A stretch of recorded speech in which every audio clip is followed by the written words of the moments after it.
Hello divine souls, मैं Himani, holistic healer and the spiritual guide. आज मैं आपको लाफिंग बुद्धा के बारे में बताऊंगी। अगर आपने मेरे चैनल को लाइक और सब्सक्राइब नहीं किया है तो प्लीज़ मुझे मोटिवेट करने के लिए मेरे चैनल को लाइक और सब्सक्राइब कर दीजिए। सब्सक्राइब करके बेल बटन दबाना ना भूलें। आज हम लाफिंग बुद्धा के विषय में जानेंगे कि किस प्रकार से उनका यूज़ हमारी लाइफ में बेनिफिशियल सिद्ध होता है। लाफिंग बुद्धा की मूर्ति सुख, संपदा व प्रगति का प्रतीक मानी जाती है। घर में इसके होने से संपन्नता व सफलता आती है। लाफिंग बुद्धा की मूर्ति को ऑफिस में, लॉबी में व ड्राइंग रूम में रखना चाहिए। सबसे पहले मैं आपको एक छोटी सी स्टोरी लाफिंग बुद्धा के बारे में बताऊंगी। उनके बारे में थोड़ी सी आपको जानकारी दूंगी। यह फेंग शुई का बहुत ही लकी चार्म है। ऐसा कहा जाता है कि महात्मा बुद्ध के एक शिष्य थे जो थे जापान के। उनका नाम था होतेई। जब उनका इनलाइटमेंट हुआ, यानी कि जब उनको आत्मज्ञान की प्राप्ति हुई, तो वो बहुत ज़ोर ज़ोर से हंसने लगे। अपनी इस हंसी के कारण वो लोगों को हंसाने लगे और सुखी रहने की सीख लोगों को देने लगे। उनके फॉलोवर उनका प्रचार करने लगे।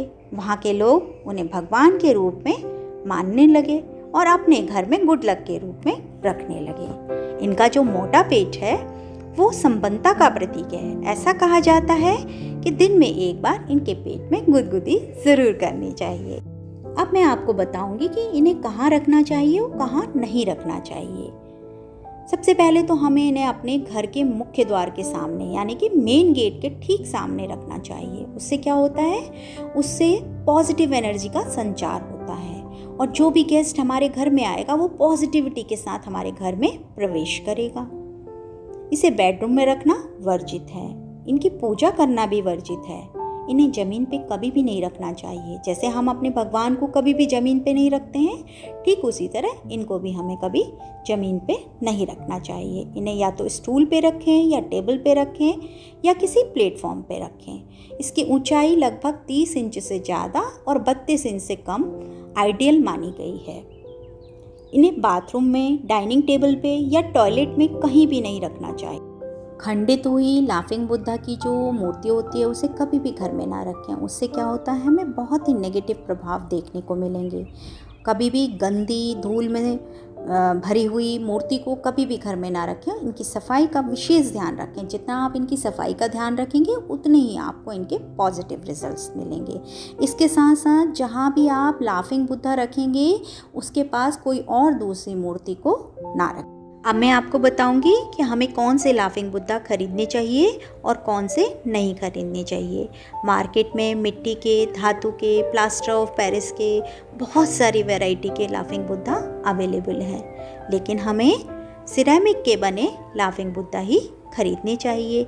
वो भी गोल्ड फिनिश हो तो हमारे लिए बहुत ही पॉजिटिव रिजल्ट्स देते हैं।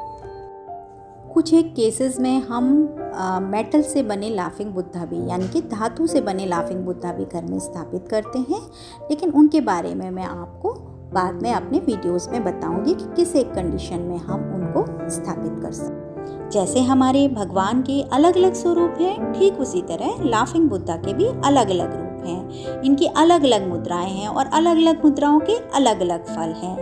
अगर हमें इनकी मुद्राओं के बारे में पता होगा कि किस मुद्रा से हमें क्या लाभ मिलता है, तभी हम एक प्रॉपर लाफिंग बुद्धा अपने घर में स्थापित कर सकते हैं और उसके पॉजिटिव रिजल्ट ले सकते हैं। ऐसा कहा जाता है, बिना मांगे गिफ्ट में मिला लाफिंग बुद्धा अमूल्य व सुखदायी होता है।